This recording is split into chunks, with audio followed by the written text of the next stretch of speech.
Vem com a gente. On Life, Vida Conectada.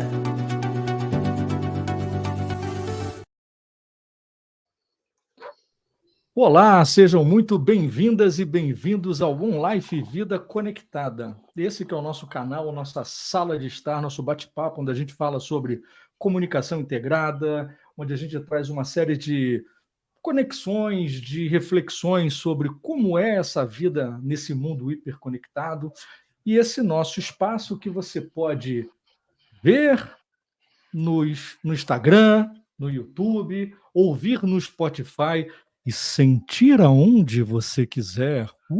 É isso aí. Então a gente tem esse lado do sentimento aqui. Eu tinha que pegar no pé desse roteiro inicial, eu não podia deixar em branco, e hoje temos uma alegria enorme. Foi o cara que apresentou nós três, eu, a Luciana, a Thaís, um grande amigo, uma referência para a gente, um cara que a gente gosta muito, nosso querido convidado, Adeildo Nascimento, cara que é economista, um especialista em liderança, um cara que veio do RH, é consultor, palestrante, professor e para a gente uma inspiração, um cara que a gente segue com muito carinho e um grande amigo, vamos dizer assim. E aí, Adeildo, tudo bom, cara? Tudo bem, gente. Pô, alegria demais estar aqui com vocês. Feliz demais de ver o projeto todo acontecendo, a vida conectada na realidade mesmo, né? A conexão rolando. Que bom, cara, que bom. Prazer, A gente Thaís, Lu, agradece. Lê. Muito legal. Isso aí, Del. Só para o pessoal que está nos ouvindo, eu, Luciana e Leandro Herculano, nós trabalhamos por anos, mais de uma década, em uma única empresa.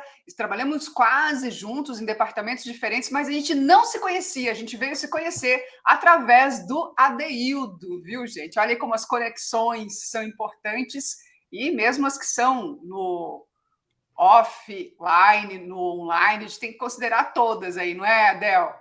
É, isso aí. Sabe, tem um amigo meu que muito tempo atrás, quando eu comecei essa vida aqui de não ter sobrenome de empresa, ele me deu uma dica muito legal. Ele falou assim, Del, o esquema é o seguinte, tão importante quanto o rolê é quem tá no rolê, é com quem e não o quê. Aí assim, sabe aquele negócio que você fala assim, cara, quem que tá indo? Fala, quem que vai estar lá? Fala, vai estar fulano Beltrano. Cara, então eu quero estar no rolê. É isso aí. Então isso é que é bacana. E eu agora que já tenho uma certa concordo idade, com além do ele. rolê, tem que ter um lugar para sentar e tem que ter comida, que senão eu também não vou, né? Daí é uma questão geracional mesmo, né? Faz parte. Então, Totalmente. mas eu concordo com o seu amigo, acho que é isso aí. O caminho é muito importante, né? E o caminho com pessoas que a gente gosta, que a gente se identifica, é muito melhor, muito mais fácil, muito mais divertido, né? Deudô, me conta aí, cara. Veio de RH, a gente conhece um pouco dessa tua linha de gestão. Num determinado momento você decidiu não ter mais esse sobrenome corporativo e assumir o seu nesse tema que é um tema que você pesquisa e que você fala tão bem, que é o da inteligência espiritual. Conta um pouco, cara, isso tem a ver com religião? Como é que é essa pegada e da onde surgiu essa sua vontade de trazer a inteligência artificial? Olha o Espiritual. vício, né? A inteligência espiritual para dentro das organizações. Então, acho que foi tudo meio junto e misturado, sabe? Eu acho que faz um pouco, assim, primeiro, eu acho que eu, como a boa parte das pessoas, quando eu estava no mundo corporativo, eu acho que vivia essa dicotomia, vamos dizer assim, de imaginar que uma esfera espiritual está desconectada do material da vida, né? Então, ou seja, você acreditar que existe uma espiritosfera e que você vai estar nela em algum momento. No meu caso, é quando eu ia para a igreja no domingo, vamos dizer assim, e o resto da vida caminhar desconectado com isso.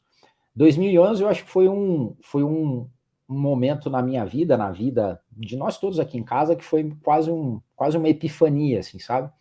Uma ficha enorme que caiu de que a nossa vida não deveria ser desconectada. E eu acho que, assim, praticamente falando, a gente viu que a gente não era muito livre nas nossas escolhas de vida, assim, que a gente era muito direcionado pelo meio, pela grande tendência, né?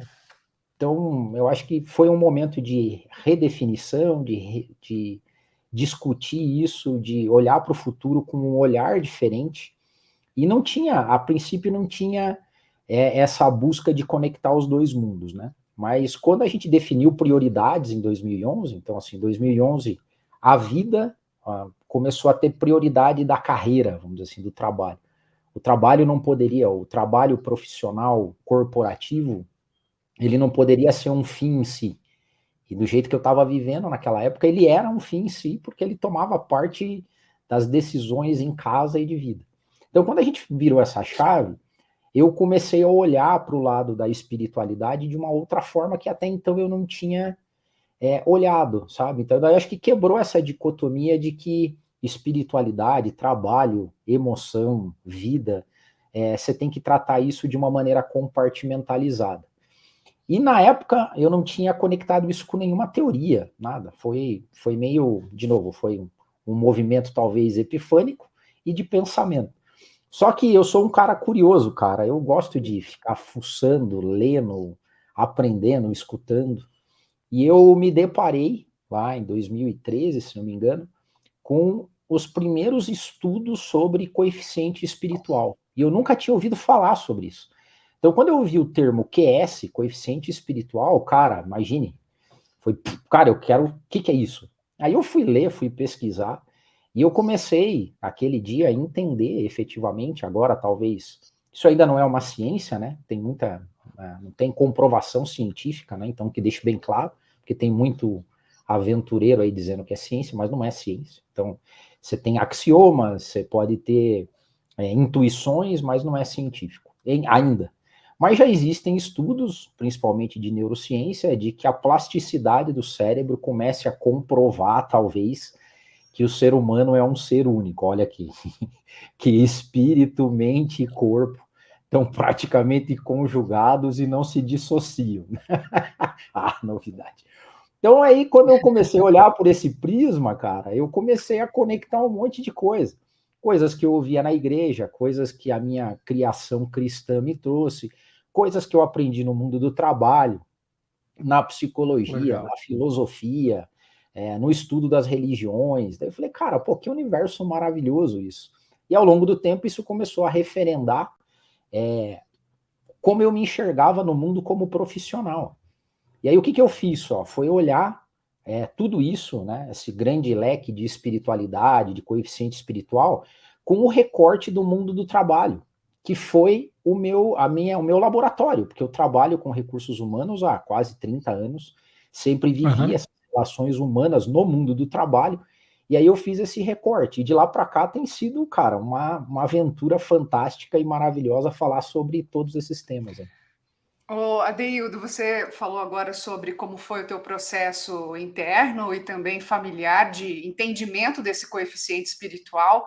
Agora eu gostaria de saber a tua visão, Adeildo, até porque você está muito nas corporações, de como está a aceitação dessa questão da inteligência espiritual dentro das empresas. Você vê uma maior aceitação hoje ou ainda há muito preconceito em relação a isso? Então, tem sim, Thaís. Assim, não, primeiro, o tema surgiu, né? Você vê, 2013 eu fiz uma palestra, fiz uma palestra lá no Regina Vogue, Inteligência Espiritual no Mundo do Trabalho. Esse era o tema da palestra, e muita gente foi. Eu achei super legal, primeiro porque chamou a atenção. E naquela época eu falava, cara, esse é um assunto conceito, vai demorar a chegar até o nível das organizações. E recentemente, agora, há pouco tempo atrás, teve uma matéria da Exame falando que algumas empresas já têm o CSO, que é o Chief Spiritual Officer. Cara, é sério isso? É sério, Sim. cara. Que e tem legal, outros, cara. e assim, esse é um viés de espiritualidade. Do outro lado, tem a galera que tem o viés da psicologia positiva, que é o CAO, que é o Chief Happiness Officer também. Né? Sim. Então, acho que assim, Eu tinha o visto. tema nas organizações, ele é muito mais vívido, ele tem entrada hoje, só que existe o preconceito e o pé atrás. Por quê? E o preconceito e o pé atrás, ele é totalmente injustificável. Porque, principalmente aqui, né, nós, latinos, Brasil, o momento que a gente vive, toda vez que você fala de espiritualidade, o link direto que se faz é com religião, com dogma religioso, com viés religioso. E é claro que a religião é um caminho para a espiritualidade, talvez o mais óbvio, né? Quando você vai falar de espiritualidade, você vai cair em religião, né? Mas quando a gente vai falar sobre o tema no mundo do trabalho, a ideia é você falar de transcendência e não obrigatoriamente falar de religião nem de dogma religioso, né? Então, uma vez quebrado esse preconceito, Thaís, o assunto flui de uma maneira muito legal, porque todo mundo se conecta, entendeu? De uma forma ou de outra. Legal. Então, Adeildo, você estava falando, né, sobre esse momento, né, que a gente está vivendo dentro das empresas. E a gente aqui no OnLife, a gente sempre fala muito do mundo hiperconectado, como viver nesse mundo hiperconectado. A gente também fala muito de comunicar bem e para o bem, né, de você ter um propósito, responsabilidade, né, ética até. E aí eu queria que você me falasse o que você pensa, né, dessa questão que eu trouxe agora com inteligência espiritual, né? As pessoas que têm inteligência espiritual, elas tendem a se comunicar melhor? Então, tendem sim. Assim, primeiro, quando a gente vê que a tecnologia acelerou, a hiperconexão acelerou, e é interessante que tudo que o ser humano faz, ele faz num propósito de evolução. Eu acredito nisso, assim, nós somos inconformados, né? Então, assim, a gente sempre quer fazer melhor, e isso está no DNA do ser humano, né? A gente evolui, e evolução para o ser humano é uma questão natural. O inconformismo, o querer fazer melhor, a aventura. É por isso que uma das grandes preocupações sociais hoje, quando a galera fala em renda básica universal, né? Ou seja, caso falte emprego, a gente vai ter que sustentar as pessoas para que elas vivam. Só que isso não é viver, isso é sobreviver, né? Sim. Porque o ser humano sem ação, sem energia criativa, sem produção, ele não é o ser humano. Então, assim, se por um lado a gente evoluiu e se conectou demais, as questões existenciais, elas ainda continuam em voga. Por mais que a gente evolua, por mais que a tecnologia vá crescendo, as questões existenciais, elas continuam em voga. E a comunicação, que você falou aí, né? Por incrível que pareça, o mundo conectado está diminuindo a nossa possibilidade de comunicação entre humanos. Exemplo, Sim. né? Os emojis hoje, eles não traduzem todo o sentimento. Você não consegue traduzir sentimento num emoji, né? A perda de vocabulário hoje é um grande problema que afeta o consciente das pessoas, porque quando você não tem palavras para exprimir alguma coisa, né? Quanto mais inefável essa coisa fica, que você não consegue explicar ela com palavras, mais ansioso você fica. Então, quando a gente começa a discutir espiritualidade e elevar em termos de sentido, propósito, você acaba fazendo um mergulho introspectivo, vamos dizer assim, que te traz um repertório muito grande de comunicação, até transcendente, né? Assim, tipo, Boa. então, as pessoas se comunicam, eu não tenho dúvida nenhuma que as pessoas se comunicam. Então, assim, se eu fosse resumir o que eu falei, acho que eu embolei muito, mas assim, a Não, foi bom. tecnologia Pensei em a um monte de coisa. tecnologia, em termos de comunicação, na velocidade que a gente quer de comunicar, de mandar um joinha, mandar uma carinha e resolver tudo, não resolve, não resolve. E aí a gente tem que voltar para uma essência que é espiritual mesmo, de sentido de vida, de questão existencial, que a gente não está conversando sobre isso, né? Então, Exato. eu acho que Fazendo, sim. Fazendo um complemento aí, Adeildo, a gente sempre conversa muito com os nossos clientes que nós trabalhamos a comunicação no mundo hiperconectado. E aí, quando a gente pensa nisso, puxa, então eu tenho que fazer muitas conexões fora. Mas além das conexões fora, a principal conexão é contigo mesmo. E aí entra a inteligência espiritual. Eu diria até que é mais importante para a tua comunicação que você tenha esse conhecimento de si mesmo do que fazer inúmeras conexões, né, extra, né? Leandro, é contigo. Eu ia te perguntar o seguinte, Adeudo, eu tenho também dentro de uma questão que você conhece, né, doutrinária, filosófica, bastante forte. Eu sou um cara que busca espiritualidade há bastante tempo. E aí a gente chega num determinado momento que falar de espiritualidade em rede não é uma coisa simples. Então, Sim. trazer isso dentro das empresas, mais complicado ainda, até pelo que você falou da religião e tudo mais. E aí a gente acelera isso com também a problemática que você trouxe que a gente está vivendo nesse mundo cada vez mais fluido, cada vez mais rápido, cada vez mais dinâmico, inclusive, a gente trouxe aqui, Superficial. né, muito. A gente tá, o Bauman fala muito isso, né, do amor fluido, tudo fluido. A gente chega num ritmo super complicado. E aí você está vindo para a gente com uma proposta diferente, trazer um coeficiente de espiritualidade dentro das empresas, para as empresas pensarem nisso e aplicarem isso como um todo. Cara, me explica então, quando você entra numa empresa, em que patamar você acha que estão essas empresas? Estão maduras para isso? A sociedade está madura?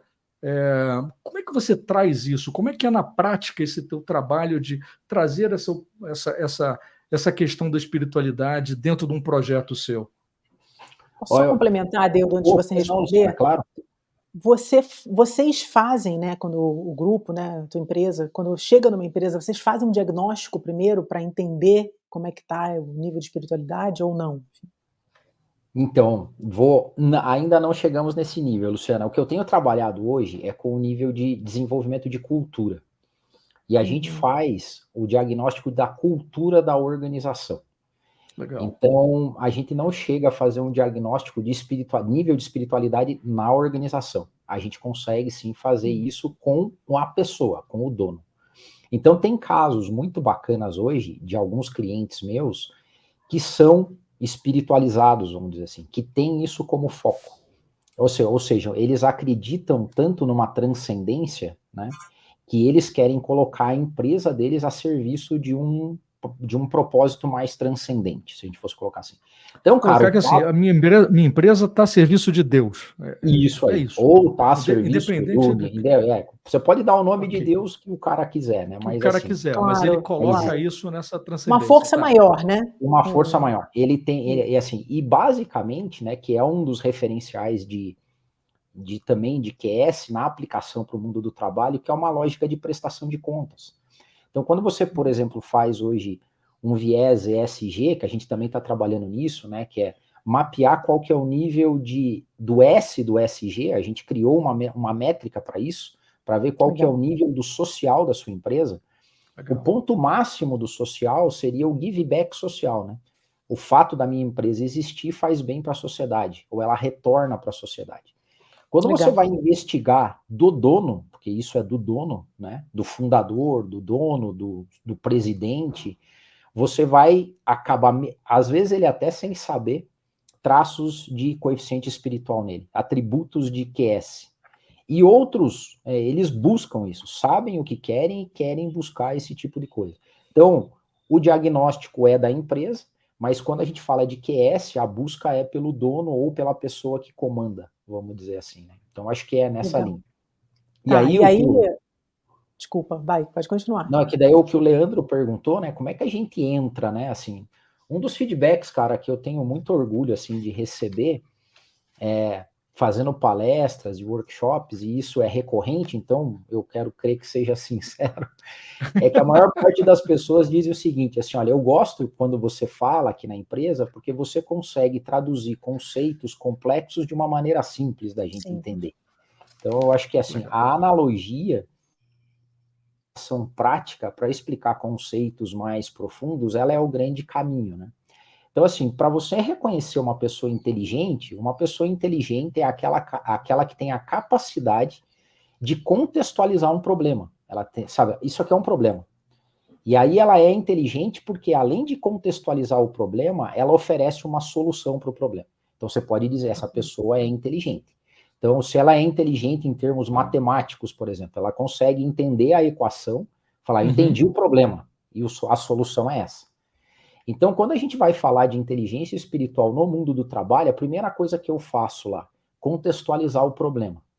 E aí, quando eu contextualizo o problema, que é o problema existencial hoje, de aspectos práticos, assim, qual que é o nosso problema existencial hoje? Daí eu vou falando um pouquinho sobre esse problema. Aí o cara fala assim, cara, eu tenho esse problema aí. Eu falei, pô, então bem-vindo ao time, eu também tenho. Aí, eu não sabia nomear, né? É isso aí. Daí, quando a gente contextualizou o problema, que é um problema existencial, você fala, cara, existe uma inteligência que pode oferecer soluções para isso, que é a inteligência espiritual. Aí quando você começa a conectar esses pontos, como aconteceu para mim no passado, acontece para um monte de gente. O cara cai a ficha e fala, porra, nunca tinha parado para pensar por esses termos. E aí ele fala, cara, então, tem uma saída aqui que pode ser uma saída inteligente para um problema existencial que você tem. Daí fica mais fácil falar nas empresas, né? Legal. Eu acho que tem um pouco disso que você trouxe, né, quando você estava respondendo a questão da comunicação, que me tocou muito, que eu percebo, né, e acho que a maioria das pessoas percebem também, né, a história do emoji, do WhatsApp, as pessoas não estão falando mais, né, e a palavra tem uma força muito grande. E aí você não falar, você só escrever, ainda abreviado, né, assim, tá tendo uma perda do idioma, né. Então tudo isso vai deixando o ambiente mais pobre, né, assim, se a gente pensar, né, que a gente que é corpo, espírito, né, tudo junto, né, vai tudo ficando mais pobre, né, e aí as pessoas nesse automatismo, nessa correria do dia a dia, né, você vai ficando cada vez mais afastado, né, da espiritualidade. Como é que você vê isso, assim, o que eu estou falando é loucura ou você percebe isso também? Não, o que você está falando é maravilhoso. Tanto que, assim, na tradição cristã, né, tem uma passagem bíblica que diz o seguinte: no início era o Verbo, e o Verbo era Deus. Então, na lógica cristã, o início de tudo começou com a palavra, começou com a voz, né? Então, a primeira arte, o som, a música, a vibração da fala, e a gente perde isso, sem dúvida nenhuma, né? Até é interessante notar que, por mais que o robô, e é claro, a gente está evoluindo muito nisso, mas o tom de voz humano, né, por mais que ele seja copiado por máquinas e tudo mais, carrega muito mais sentido para tocar a vida de outra pessoa, né? Então, é maravilhoso isso. A gente tem N exemplos, né, da criança no ventre, sabe o tom de voz da mãe dele é único. Você, quando é mãe, no meio de um monte de criança chorando no parquinho, o teu filho chora, você sabe, esse choro aí, eu sei que é do meu filho. Esse é o meu. Esse é o meu. O valor da nossa voz, né, gente? A gente não pode deixar de falar. A voz carrega nossa emoção, carrega nossa interpretação de mundo. São várias coisas aí que um emoji ou uma abreviação em WhatsApp não vão levar, não tem condição de levar até a outra pessoa. Eu quero mudar um pouquinho aqui a nossa temática. Olha aqui, gente, quem não conhece o livro do Adeildo, tá? Inteligência Espiritual no Mundo do Trabalho. O meu livro, do Del, ele é todo marcado e cheio de papelzinho aqui, porque são vários insights que eu gosto de olhar de vez em quando. E eu queria, Del, trazer uma parte que você fala do Viktor Frankl, que é o pai da logoterapia, que o Viktor Frankl, gente, ele viveu num campo de concentração, ele sobreviveu a isso, e depois de muitos estudos e tal, ele fala o seguinte, que nas observações dele, ele notou que os primeiros a morrer lá naquela época não eram os mais privados de comida e de água, mas os que primeiro perdiam a esperança e os propósitos de vida. Eu sei que hoje a gente não vive num campo de concentração, mas a gente vive num mecanicismo tão grande dessa vida nossa maluca, que a gente se compara, né, quase se nivela a robôs. E aí, como pensar, né, Del? Qual que é o tempo que você tem para pensar no seu propósito de vida? Então, não me assusta quando você fala que você chega numa empresa e você precisa contextualizar sobre os problemas. A gente parou de pensar sobre os nossos problemas e só vai como se fosse máquina, passando por cima, não é não? Exatamente. Isso aí, Thaís. Assim, o Frankl, cara, ele foi uma inspiração muito grande. Eu não conhecia o Viktor Frankl também. E aí, quando eu fui pesquisar o QS e eu fui dando foco no mundo do trabalho, eu me esbarrei com a logoterapia, que para o mundo da psicologia já é conhecido, né? Mas, assim, o Frankl conseguiu me trazer à luz nessa questão da falta de sentido com o trabalho, né? Porque uma boa parte das pessoas, e como eu era no passado também, nessa dicotomia de que, cara, quando eu estou trabalhando, o trabalho é um mal necessário para que em algum outro momento eu usufrua desse mal necessário, de não ver o sentido no trabalho, naquilo que se faz. E isso começa muito cedo, né? Porque o outro atributo, ou assim, o maior atributo da inteligência espiritual no mundo do trabalho é o senso de vocação. É o senso de que você tem dons e talentos que você carrega para dar uma resposta a algum problema do mundo, não seu. É um problema do mundo. E aí, o Frankl, né, nessa lógica que ele começou a observar no campo de concentração, é que as pessoas que se importavam com alguma coisa fora do campo de concentração sobreviviam ao campo de concentração. Então, se a gente fazer uma caricatura esdrúxula aqui, né, é assim, as pessoas aguentam essa vida massificante, mecanicista do trabalho, se aquele trabalho tiver alguma âncora de sentido. Quando ele não tem âncora de sentido, meu Deus, é uma escravidão, né? Então, assim, ele chegou ao ponto, assim, onde o ser humano é desprovido de toda a sua essência de respeito, ele é subjugado, ele é torturado, não resta mais nada do ser humano. E quando não resta mais nada do ser humano, o Frankl viu que restava vocação. Assim, restava, cara, eu preciso sair daqui porque eu preciso fazer alguma coisa ainda. E aí ele resistia a essa questão. E aí também, sabe, Thaís, desromantiza um pouco a questão do propósito no trabalho, quando ele é só inerente ao trabalho. Porque tem gente que tem dificuldade de conectar o trabalho mesmo com um propósito maior. Então, assim, imagine que o cara vai para uma montagem e todo dia ele tem que ficar como Charlie Chaplin em tempos modernos, apertando parafuso, mandando e-mail, seja o que for, né? Mas quando ele conecta esse trabalho, que esse trabalho tem um sentido lá fora, do tipo, eu estou fazendo isso porque eu quero que o meu filho se dê bem na vida. Eu estou fazendo isso porque eu quero prover para alguém. Ou até alguns que conseguem de uma forma mais prática dizer, pô, eu estou trabalhando aqui, mas estou fazendo um bem para a sociedade. Quando existe esse elo de conexão, o jeito que a pessoa encara o trabalho cria um sentido automático ali, vamos dizer assim, né? E ele consegue evoluir. Qual que é o problema hoje, que daí é o que eu contextualizo nas empresas?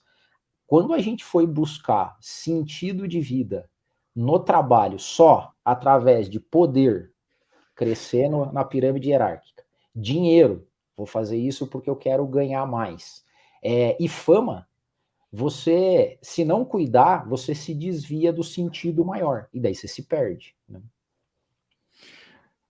Deildo, a gente sabe que esse papo da gente é o que você está falando, juntar o teu propósito, a tua vocação pessoal com o da organização não é um match fácil, ele é complicado.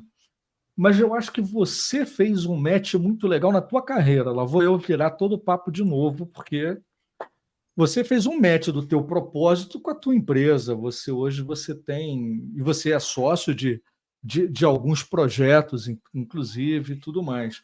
E aí eu queria trazer esse seu propósito. Como é que você coloca esse teu propósito todo na rede? Porque você é um cara extremamente ativo nas redes sociais, é um cara que publica muito, e a gente, inclusive, como eu falei para vocês, a gente se inspira muito, estamos junto, estamos lá. Esse negócio do vídeo não é fácil, parece que é moleza. O Adildo está tirando de letra, agora é fácil. Nada como ter bons amigos, aqueles que te dizem a verdade, tipo Thaís Beleze, que chega e fala assim, vamos, homem, faz aí. Pois é, e cara, vai melhorando. Você se viu como... A gente é muito crítico também. Como é também. que você se viu comunicador, bicho? Quando é que você se viu nesse momento de comunicador, de ir para frente das redes sociais e de levantar uma bandeira que é muito bacana, mas pô, tem a ver com o teu negócio, tem a ver com o teu propósito, e como é que é a tua relação com as redes sociais, o que elas ajudam no teu negócio? Me conta um pouco dessa tua relação aí, cara. Então, eu acho que comecei, depois de 2011, a entrar num círculo virtuoso, assim, né? Não vicioso, como eu estava antes, talvez. Primeira coisa, quando caiu a ficha que, para mim, eu deveria trabalhar na minha vocação também. E eu entendi, né, que talvez a minha vocação, quando eu fiz essa descoberta, era tentar conectar o resto do mundo às suas vocações. Então eu comecei a falar sobre isso, primeiro nas empresas, de que, cara, você não precisa ser bom em tudo. Tem coisa que você gosta de fazer, tem coisa que você não gosta. Tem coisa que tem que ter sentido para você. Por que você não faz assim? E aí teve uma outra habilidade que eu acho que é a habilidade de contar a história de um jeito bacana. E e eu acho que o RH e a empresa hoje de consultoria me dá muito repertório para isso, porque eu tô Sim. todo santo dia exposto a boas histórias. Porque todo cliente novo é uma história nova. Toda empresa nova é uma história nova. E aí, quando você vai tendo mais histórias para contar e você achou um jeito legal de contá-las, você entra num círculo virtuoso. E além de fazer o que eu gosto. E daí, como eu faço o que eu gosto, me dá mais paixão e prazer de fazer. Então você entra num círculo virtuoso. Acho que é Aí mais. grava até vídeo, né, Del? Não é? Daí eu tenho que gravar vídeo e é um desafio, mas eu faço. Vou lá. E aqui a nossa mentora Thaís ajuda demais, cara. Mas É você tá cada verdade, vez é melhor, verdade. viu? Ela também ajuda a gente, mas a gente ainda erra muito. Agora estourado aqui, mas enfim. Agora, Deu, tudo que você falou, né, do ciclo virtuoso, né, que tem muito a ver com essa questão da energia, né, e é super importante. E uma coisa, né, que você encontrou, né, que tem a ver com o teu propósito, fazer as pessoas encontrem o propósito delas, né? E aí, como é que é isso, né? A gente está vivendo num mundo que as pessoas estão muito carentes disso, né? Existem esses gurus, né, instantâneos, né, que sei lá, saem do nada, né? E os caras têm uma linguagem tão assertiva, tão persuasiva que as pessoas acabam, né, confiando que, né, deve segui-lo. Como é que você vê isso e como é que as pessoas podem se conectar com o próprio propósito? Como é que é isso? Então, Lu, eu acho que a gente tem que ter curiosidade, assim, sabe? Curiosidade, para mim, tem sido uma palavra que tem falado muito, assim. Quando você fica fechado nessa busca e talvez seguindo só a grande onda desses gurus e tudo mais, você tem uma tendência de afunilar na grande tendência e no padrão. E a grande tendência e o padrão te desumaniza, porque você é contado no meio do todo. E a grande beleza também da inteligência espiritual tem a ver com o fato de sermos únicos, né? Então, assim, nunca existiu um ser humano igual a outro. Então, isso por si só deveria fazer a gente sair da referência da manada, do todo, da grande tendência, né? E só tem um jeito, você tem que ter uma iluminação, você tem que estar curioso para olhar, você tem que olhar o mundo com outras lentes. Então, quando a gente chega na inteligência espiritual, a ideia é abrir uma nova perspectiva de visão. A Thaís mostrou o livro, né? A capa tem essa ideia. Então, assim, no mundo todo amarelo, no mundo que só enxerga uma cor, no mundo que só vê uma coisa, o amarelo aqui era uma referência a poder, fama, dinheiro, né? Ouro. De repente você abre uma janelinha, você rasga aqui e fala que tem um outro jeito de se enxergar isso. E daí quando você enxerga, daí desperta essa vontade de buscar. E aí o céu é o limite verdadeiramente, o universo é o limite. E nem Legal, precisa sensacional. comprar, né, nada no céu, né, Del? Não, É não só você precisa. se trabalhar, né? É de grátis, a É de maior grátis. bênção de tudo isso é de grátis. Mas É as de melhores grátis. coisas da vida não custam dinheiro, né? Custam tempo, custam Tempo. atenção, custam, né? É diferente. A É outro curiosidade, né, Lu, rolê. que o Adeildo acabou de falar. O que é a curiosidade? É você estar atento ao que está acontecendo, não só na tua bolha, mas na bolha do outro, né? É esse É, interesse pelo outro. E a gente aprende dessa forma. Quando a gente deixa o desinteresse tomar conta. Hein, Leandro? Diga se está louco para falar, a eu gente fica te acho. cortando aqui. Não, eu não, na verdade, não. Que isso? Não, ninguém se corta nesse programa, jamais. Nunca. Isso nunca aconteceu. Que isso? Talvez na Finlândia. Aqui no online, isso não Super, acontece, não. tá Jamais. super Super. regrado aqui, o negócio é É, super muito, regrado. muito, muito, muito. Mas está Isso chegando que um a gente pouco. ensaiou, tá, Deudo? Mas não dá certo. Ensaiamos, né? Então, a gente está chegando no final, a gente falou sobre um monte de coisa legal, falamos sobre algo que não é muito comum ainda, mas a gente torce, levantamos a bandeira da espiritualidade junto das organizações, inclusive nas nossas, que a gente está construindo como empresários e como donos de negócio, como consultores, a gente procura trabalhar isso da melhor maneira possível também. E a gente teve uma coisa maravilhosa de poder estar com você, Adeildo, ver como é que é a tua presença nas redes sociais e, cara, mas para finalizar, como é que o pessoal segue teu trabalho? Como é que o pessoal te encontra? Como é que o pessoal te contrata? Quer deixar uma dica além do seu livro, de outro livro? Fala um pouco aí para a gente poder encerrar com chave de ouro aí. Oh, legal, eu tô. Adeildo Nascimento, cara, o nome foi uma benção também, que é facinho achar. Eu comprei o domínio adeildo.com, você acredita? Foi difícil, Jura? tive que disputar. Mas assim, o Boa. Adeildo Nascimento, eu tô lá, adeildo.nascimento no Instagram, Adeildo Nascimento no LinkedIn, eu acho que hoje são as minhas 2 grandes redes que eu tenho trabalhado aí. E, além do meu livro, eu indico muito lerem o livro QS, que é Coeficiente Espiritual, que é da filósofa física que cunhou o termo QS, que é a Dana Zohar. Então, acho que esse Legal. livro também é muito bacana ler. E é isso aí. E se alguém precisar e quiser levar o tema espiritualidade no mundo do trabalho, fale comigo, eu vou ter o maior prazer de estar com vocês. Legal. Cara, que Isso ótimo. aí, Obrigado. super Sensacional, hein? obrigada. Foi ótimo. ótimo o papo. Gente, então a gente espera vocês na semana que vem. E essa que é a nossa segunda temporada começando aqui, firmes e fortes. Um prazer estar de novo. Muito obrigado pela tua generosidade de estar aqui com a gente, Adeildo, meu amigo. E espero que a gente esteja em mais palcos por aí, mais empresas por aí trabalhando juntos e tendo oportunidade de trocar ideias juntos. Tá? É isso aí. É isso aí. Vamos Gente, estar assim. beleza? Beleza. Então, vamos nessa. Até semana que vem, pessoal. Tchau, Tchau. tchau. Tchau, tchau.